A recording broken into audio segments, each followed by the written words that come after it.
BFM Business, le club du droit, présenté par Laure Closier. Bonjour à tous, bienvenue dans ce nouveau Club du droit. Je suis ravie de vous retrouver aujourd'hui. On va se séparer, on va parler divorce. Alors je sais que c'est un peu triste, mais à BFM Business, on a envie que ça se passe bien. Aujourd'hui, on va essayer de se donner les règles pour un divorce réussi. Comment bien réussir son divorce? Est-ce que c'est possible? Est-ce que la clé d'une bonne séparation, c'est d'y penser à la première rencontre? Un divorce réussi, c'est un divorce qui coûte pas trop cher, dans lequel on laisse pas trop de plumes. On va en parler avec Stéphane David, il est notaire à Meudon. Et puis en deuxième partie, on répondra à toutes vos questions, les questions que vous nous envoyez sur clubdudroit@bfmbusiness.fr. Le Club du droit, c'est parti. BFM Business, le club du droit, l'acte de la semaine. Stéphane David, bonjour. Bonjour Laure. Merci d'être avec nous pour parler de divorce. Alors, est-ce que, je le disais en introduction, un divorce réussi, c'est un divorce où l'addition à la fin, elle n'est pas trop salée?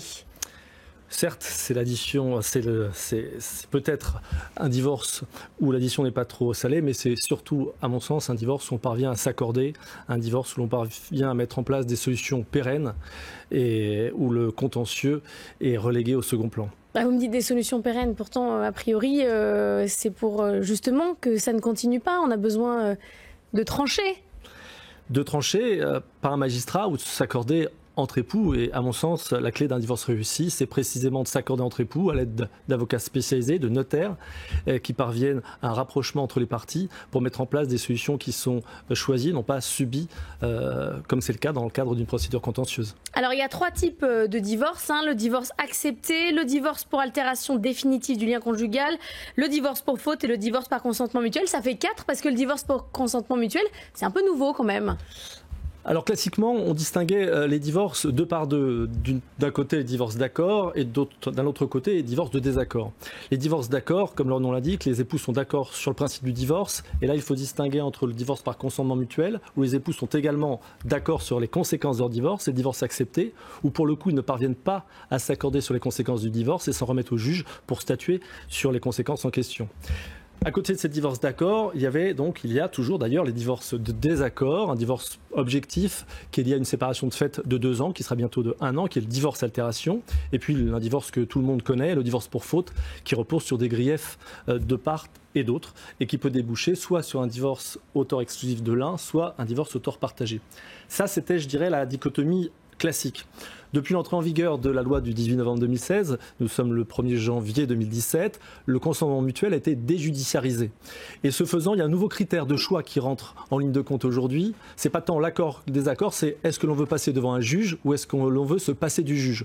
Auquel cas, on voit des époux qui ne paraissent pas d'accord ou qui ne sont pas d'accord de prime abord sur l'ensemble des conséquences de leur divorce et qui pour autant vont essayer de s'orienter vers un consentement mutuel pour se passer de l'aléa judiciaire et de la durée d'une procédure judiciaire. Donc c'est plus tranquille, on se met autour de la table et on peut décider chez le notaire d'organiser les biens, les enfants. On n'a plus besoin de passer devant le juge. Je résume ce que vous dites, de passer devant le juge pour qu'il prenne une décision. Ça, depuis, vous m'avez dit 2017, donc depuis 2 ans, 3 ans, du coup c'est une solution qui est largement choisie par les couples? De plus en plus, parce qu'elle attire les époux par sa souplesse, sa rapidité et son moindre coût.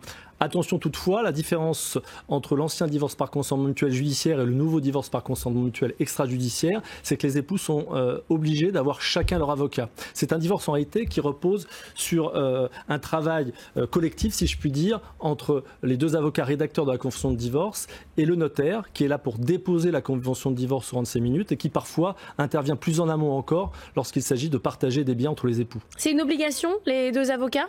Parce qu'il y a des divorces où on prend le même avocat. Ce n'est plus le cas. C'est fini. Non, parce que c'était une obligation dans un divorce contentieux, c'était une faculté dans le divorce par consentement mutuel extrajudiciaire. Depuis 2017, y compris dans cette forme de divorce, il faut nécessairement avoir 2 avocats. Donc sur le divorce par consentement mutuel, vous dites c'est pas trop coûteux, c'est en dessous de 1 000 €, c'est ça, c'est 990 €.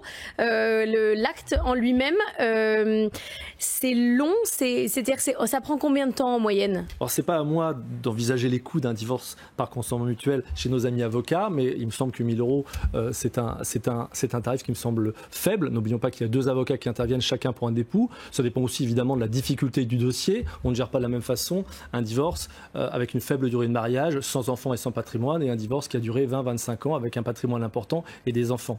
Donc ça, ce sont deux choses différentes. S'agissant de la durée, on la maîtrise. Et d'ailleurs, je pense que c'est peut-être l'avantage aujourd'hui de cette nouvelle forme de divorce, c'est vraiment l'idée de maîtrise. On maîtrise les conséquences de son divorce, et on sait que ces conséquences peuvent avoir des répercussions dans le temps qui dure. On maîtrise donc les conséquences de son divorce plutôt que de subir encore une fois la décision d'un magistrat. Et puis on maîtrise les délais. On s'organise et c'est l'idée de maîtrise qui me vient en tête lorsque j'envisage le nouveau divorce. Mais comment on est sûr qu'on maîtrise ces délais? C'est quoi? C'est 2 mois, 3 mois? Alors, concrètement, les époux vont chacun aller voir un conseil. Les conseils, avec les époux, vont rédiger un projet de convention de divorce. Une fois que ce projet est ciselé, ils vont le soumettre à la réflexion de leurs clients. 15 jours, pendant 15 jours, la procédure est gelée. Et au-delà de 15 jours, les époux peuvent signer la convention de divorce avec leur avocat. Convention qui sera ensuite transmise à un notaire pour qu'il en effectue le dépôt au rang de 5 minutes. Lorsque les époux sont propriétaires de biens immobiliers, le notaire rentre dans la danse bien plus tôt, puisque au moment de la discussion sur la convention de divorce, il va y avoir également une discussion avec le notaire pour partager les biens. Et c'est un double projet qui est envoyé alors aux parties pour le soumettre à leur délai de réflexion. Le projet de partage du notaire, le projet d'état liquidatif, comme l'on dit, et le projet de convention de divorce. Les époux réfléchissent 15 jours, ils ne peuvent rien signer pendant ces 15 jours, toujours.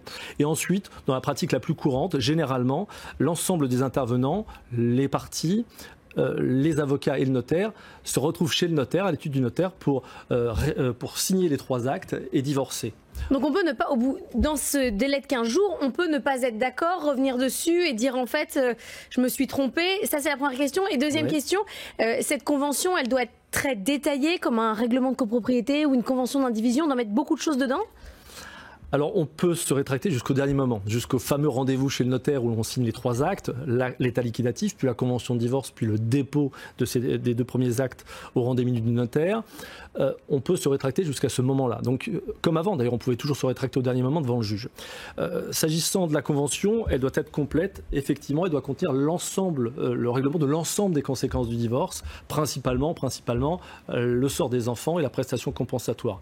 Encore une fois, s'il existe des biens immobiliers, c'est l'affaire du notaire qui va régler le sort de ces biens dans le cadre de son acte notarié. Donc ça ne rentre pas dans la convention, c'est quelque chose à part, la question des biens immobiliers, mais comme si on était une société, en fait, c'est un autre sujet, quoi. C'est un autre sujet. Les avocats y font référence dans leur convention, mais c'est l'acte notarié qui règle la question du sort des biens immobiliers, effectivement.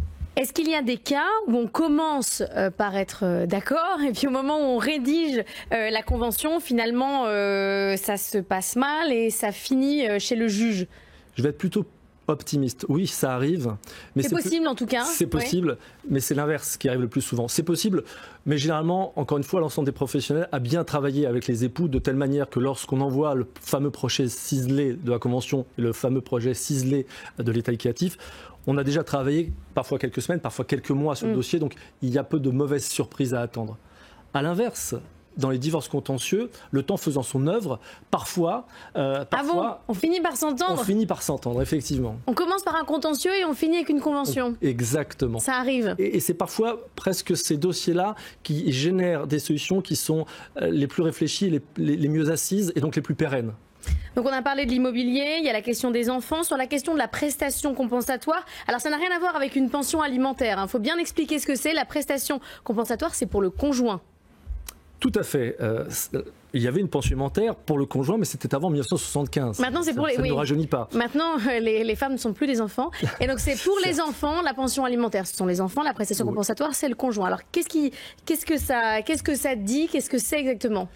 Je dirais que la prestation compensatoire est plus complète. Elle a pour objet, nous dit le Code civil, de compenser une disparité dans les conditions de vie respectives des époux.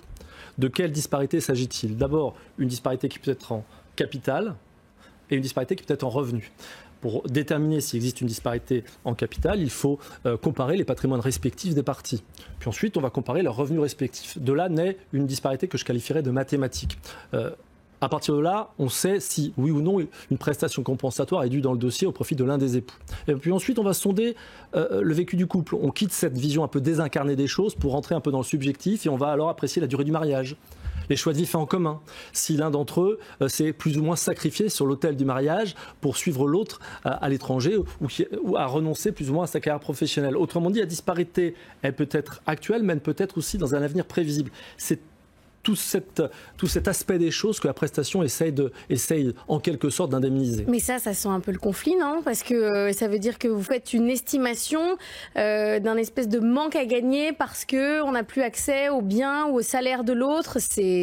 Dans certains dossiers, ça ne pose aucune difficulté. Dans certains dossiers, au contraire, où de nombreux intérêts se manifestent, le calcul de la prestation compensatoire devient un véritable enjeu. Il ne faut pas Mais qui fait cette estimation? C'est l'avocat de chacune des parties qui fait une proposition et on s'entend là-dessus? Dans le cas d'un consentement mutuel, exactement, ce sont les avocats, éventuellement aidés par un sachant, qui vont proposer un montant de prestation compensatoire. Et il faut s'entendre sur ce montant-là, comme il faut s'entendre sur les modalités d'exercice d'autorité parentale ou sur le partage de ses biens.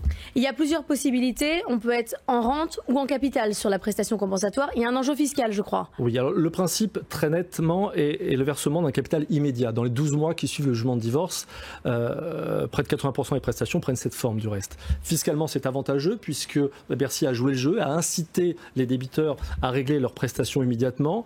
La prestation génère pour le débiteur une réduction d'impôt, au titre de l'impôt sur le revenu bien évidemment, et elle n'engendre aucune imposition corrélative chez le créancier. Donc le créancier n'a pas à en souffrir, le débiteur bénéficie d'un avantage fiscal. À partir du moment où le versement excède le délai d'1 an, qu'il s'agisse d'ailleurs d'un capital échelonné ou d'une rente, alors on passe à une autre fiscalité, tout autre. Le débiteur peut déduire la prestation versée de ses impôts, donc lui il a toujours cet avantage fiscal, différent mais il a toujours l'avantage fiscal. Ce qui change, c'est pour le créancier qui lui va être imposé sur ses revenus. Mais si c'est un capital versé donc en une fois, imaginons que ça soit 100 000 ou 200 000 euros. Ou dans les 12 mois. Oui, mais ça peut provoquer la vente d'un bien, il faut pouvoir verser ce capital, donc il y a la possibilité de mettre en place une rente. Là, c'est considéré comme un salaire, je crois. C'est ça. Imposition chez l'un, déduction chez l'autre.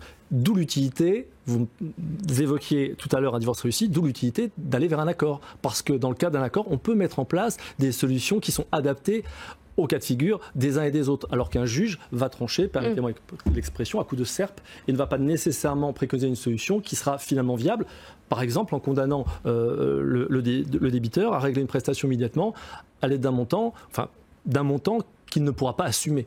Si c'est une rente, c'est dans le temps, il y a un montant, il y a un nombre d'années limité, on dit quoi, allez, c'est 2 000 euros pendant 5 ans, ça aussi, ça se décide, tout se décide dans le cadre d'un accord. La rente peut être, dans le cadre d'un accord, elle peut être temporaire ou viagère, alors que le juge, lui, ce qui témoigne de ce que le juge a moins de facilité et moins de commodité que les parties, le juge, lui, n'a pas le choix. S'il décide une rente, elle sera forcément viagère, elle dépendra alors de l'âge et de l'état de santé du créancier. Sur la question des biens immobiliers, c'est souvent le sujet des enfants qui est lié avec le bien. Les enfants vivent dans le bien immobilier. On est obligé de liquider les biens ou on peut trouver une solution arrangeante? Une nouvelle fois, tout dépend. On fait tout, c'est cas par cas. C'est cas par cas. Le divorce, contrairement aux idées, une idée répandue, est une affaire de spécialistes. Tout dépend si l'on est dans une procédure contentieuse ou dans un divorce par consentement mutuel. Dans un divorce contentieux, les époux ont la faculté de liquider les biens, de partager leurs biens, mais ce n'est qu'une faculté. Et précisément, dans les divorces contentieux, on se rend compte que souvent, ils remettent à plus tard cette question-là, ce qui débouche sur des contentieux qui durent des années. A l'inverse, dans le consentement mutuel, ce n'est pas une faculté, c'est une obligation. Il faut régler l'ensemble des intérêts pécuniaires et patrimoniaux qui sont les nôtres. Donc dans cette logique-là, il faut absolument régler son régime matrimonial, soit par le biais d'un partage, soit par le biais d'une convention d'indivision. Ce qui veut dire que le juge, dans le cas d'un divorce contentieux, ne tranche pas sur les biens immobiliers. Il peut laisser cette question à plus tard en disant vous arrangerez. Le juge est incité par la loi à trancher, mais le juge tranche rarement ces questions-là. À partir du moment où les époux ne sont pas parvenus à un accord sur le partage de leurs biens au cours de la procédure, très généralement, la question est remise à plus tard. Alors, est-ce que je fais, donc vous parlez, on peut être en indivision avec son ancien conjoint? Des années durant. Des années durant, lui verser un loyer? On peut... Lui verser un loyer ou se rendre compte 6-7 ans plus tard que l'on a un loyer à lui verser. Car effectivement, si on reste en indivision, on est censé devoir à l'autre, si le bien était un bien commun ou un bien indivis, on est censé lui devoir un loyer, ce que nous, juristes, nous appelons une indemnité d'occupation. Mais parfois, c'est une surprise dont on se rend compte bien tard parce que des non-juristes n'ont pas nécessairement en tête l'idée de devoir un loyer à leur conjoint et découvrent l'addition au moment où on règle le régime matrimonial, parfois des années plus tard. Qu'est-ce que vous conseillez aux couples qui viennent vous voir très tôt quand ils se marient au départ? Vous leur dites mettez tout à plat, même jusqu'à la fin de votre couple. Il faut anticiper au maximum, anticiper la fin avant de commencer. C'est une question dans l'air du temps de savoir si par contrat de mariage on pourrait déjà anticiper et notamment anticiper la question de la prestation compensatoire. J'avoue qu'à titre personnel, je n'y suis guère favorable. Il est difficile d'anticiper quand on ne sait pas si son union va perdurer jusqu'au décès ou va durer 2 ans, 5 ans, 20 ans. La situation ne peut pas être la même. On ne peut pas anticiper par avance toutes les modifications qui vont survenir, non seulement sur le terrain financier, mais également sur le terrain personnel. Est-ce qu'on va avoir des enfants, pas d'enfants? Je trouve que c'est extrêmement délicat, à mon sens, d'anticiper, mais je sais que de nombreux juristes y réfléchissent aujourd'hui. À dire mettez tout sur la table avant même de commencer. Mais les couples que vous voyez, notamment quand ils viennent faire un testament pour le Pacs, etc., ils sont de plus en plus attentifs à cette question. Il y a une projection plus forte qu'avant ou pas? Bien sûr, tout le monde connaît les chiffres, non seulement du divorce, mais les séparations de partenaires ou de concubins sont également légion. Donc on ne peut pas faire abstraction du risque d'une rupture anticipée de son union. Donc bien évidemment, quel que soit l'acte qui est signé en notre étude, la réflexion porte nécessairement sur une éventuelle séparation, ce qui n'est pas toujours évident. Vous en conviendrez aisément de parler de divorce ou de séparation, d'envisager cette question-là. Un jeune couple qui vient de se marier, qui achète son premier bien immobilier. Sur la question des enfants, les juges ont beaucoup évolué. On est maintenant à une garde une semaine, ce qui ne se faisait pas du tout il y a encore plus de 10 ans. On règle la question des enfants par convention dans le divorce en consentement mutuel. On écrit tout ça. Hein. Comme pour toutes les autres conséquences, mieux vaut une conséquence choisie qu'une conséquence subie par le magistrat qui devra, lui, statuer à défaut d'accord sur la résidence des enfants, avec effectivement aujourd'hui une flambée, si je puis dire, des résidences alternées plutôt qu'une résidence principale chez l'un. Notons que lorsque le juge, ou les parties d'ailleurs, les époux s'accordent sur une résidence principale chez l'un, cela veut dire nécessairement qu'il prévoit un droit de visite et d'hébergement pour l'autre. Et puis il y a une deuxième question. Les droits parentaux ne changent pas. Non, les droits parentaux ne changent pas, bien évidemment. On reste, c'est la coparentalité qui subsiste en dépit du divorce. Et puis une deuxième question doit être envisagée, que ce soit par le juge ou par les époux dans le cadre de leur convention, c'est la question de l'obligation à l'entretien et à l'éducation des enfants, autrement dit la question de la pension alimentaire que vous visiez tout à l'heure. Et qui se détermine selon quelles règles? Alors là, pour le coup, les critères sont moins riches que la prestation compensatoire. Essentiellement, c'est la différence de revenus qui va justifier l'octroi ou non et le montant de la pension alimentaire. On ne calcule pas ce que mange l'enfant? On devrait calculer ce que mange. On devrait, en fonction de son âge, à 12 ans, ça mange beaucoup plus que les bébés. Merci beaucoup, j'espère que vous voyez plus clair sur la question du divorce.